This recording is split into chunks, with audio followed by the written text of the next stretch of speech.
आपले सर्वांचे Radiance update या यूट्यूब चॅनलवर स्वागत आहे. मित्रांनो, आज आपण या व्हिडिओच्या माध्यमातून अत्यंत महत्त्वपूर्ण एक जी-आर महाराष्ट्र शासनाच्या शालेय शिक्षण व क्रीडा विभागाच्या वतीने आज 10 फेब्रुवारी 2025 रोजी जे स्थानिक स्वराज्य संस्थांमधील शिक्षकांची पदे असतात, तर त्यामधील कंत्राटी तत्त्वावर भरण्यासंदर्भात जो निर्णय यापूर्वी घेण्यात आला होता, तो शासन निर्णय आता अधिक्रमित करण्यात आलेला आहे आणि आता पवित्र पोर्टल मार्फत ज्या इथे शिक्षकांची भरती करण्यासंदर्भात जे मान्यता देण्यात आलेली आहे, त्याला अनुसरून हा जी-आर आता रद्द करण्यात आलेला आहे. आपण स्क्रीनवर बघू शकता की जे इथे 5/9/2024 रोजी आणि त्याचाच अजून एक जी-आर 23/9/24 रोजी जे काढण्यात आला होता, तर तो संदर्भ क्रमांक 5 अन्वय आणि संदर्भ क्रमांक 4 अन्वय जे शासन निर्णय अधिक्रमित करून स्थानिक स्वराज्य संस्थांच्या राज्यात 10 व 10 पेक्षा कमी पटसंख्या असलेले जे शाळा आहे त्यामध्ये डी-एड, बी-एड अर्हताधारक जे बेरोजगार आहे त्यांना कंत्राटी तत्त्वावर नियुक्ती देण्यासंदर्भात जो मान्यता प्रदान करण्यात आली होती जी-आर संदर्भ क्रमांक 5 आणि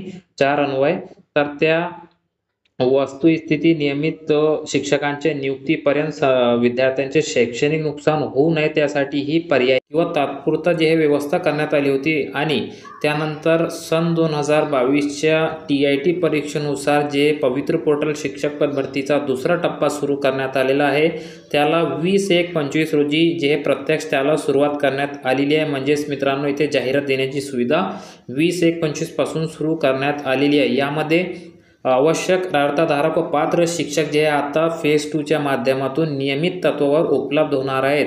ही वस्तुस्थिती विचारात घेऊन संदर्भ क्रमांक 4 व 5 येथील शासन निर्णय अधिक्रमित करण्याची जी बाब आहे ते शासनाच्या विचाराधीन होती आणि आज शासनाने 10 फेब्रुवारी 2025 रोजी हा निर्णय इथे अधिक्रमित केलेला आहे. म्हणजेच मित्रांनो, रद्द केलेला आहे. हा आता कंत्राटी शिक्षक भरती राज्यामध्ये होणार नाही. शिक्षण खात्यामध्ये विशेषतः हा निर्णय घेण्यात आलेला आहे. संदर्भ क्रमांक 4 व 5 येथील जे शासन निर्णय आहेत त्या उमेदवारांना त्या शासन निर्णयामधील तरतुदींच्या आधारे कंत्राटी तत्त्वावर तात्पुरती नियुक्ती देण्यात आलेली आहे. त्यांच्या नियुक्तीचा कार्यकाल संपुष्टात येणे अथवा ते कार्यरत असलेले पदावर नियमित शिक्षकाची नियुक्ती होणे यापैकी जे अगोदर घडेल तर तितक्या कालावधीपर्यंत अशी नियुक्ती चालू राहील व त्यानंतर त्यांना पुनर्नियुक्ती देता येणार नाही, कारण पवित्र पोर्टलच्या माध्यमातून त्यांना आता पर्मनंट शिक्षक दिले जाणार आहेत. हा जो शासन निर्णय तो माननीय शिक्षण खात्याचे जे उपसचिव आहेत तुषार महाजन साहेब यांच्या सहीने काढण्यात आलेला आहे. मित्रांनो, अत्यंत महत्त्वाची आणि आनंदाची बातमी आहे.